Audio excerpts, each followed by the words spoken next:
Je déclare que je n'ai pas un conflit d'intérêts. Donc, on va commencer par une petite introduction. تمام مشكلة أنا.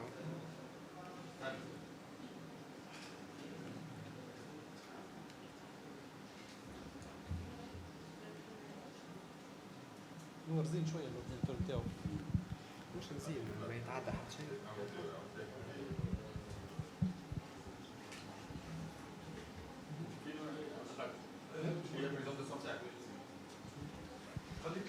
علاش Ah, c'est bon, c'est bon. Ouais.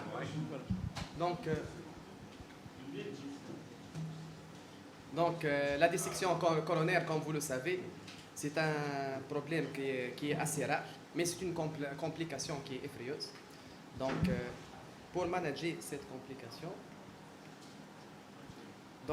parfois on est obligé de stenter dans l'immédiat pour préserver le pronostic vital. Le pronostic de la dissection coronaire reste incertain et le choix de stent, on n'a pas encore d'études qui disent qu'il y a un stent qui est meilleur que l'autre.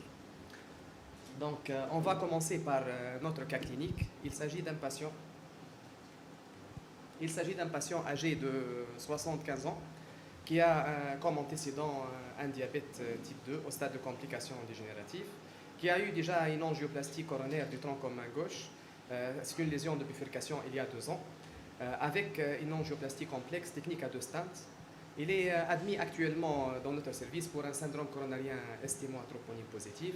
À l'échographie, il a une fraction d'éjection à 40%, donc c'est une mid-range. À l'ECG, on a un syndrome électrique de Livia. Donc, dès qu'on fait l'angiographie, avant de pacifier les coronaires, on voit le stent déjà sur le tronc commun gauche et le stent sur la circonflexe. Donc, durant la procédure de cathétérisme, on a eu des difficultés à intuber le tronc commun gauche. Le choix, il était limité quand on a été en pénurie de matériel. On a uniquement des extra backup 4. On a essayé d'intuber quand même avec cette sonde qui est assez agressive. Donc, avec beaucoup de difficultés. Donc, on a essayé d'intuber à plusieurs reprises le tronc commun gauche. Donc, on a eu des difficultés. On a une boucle en haut. Une boucle.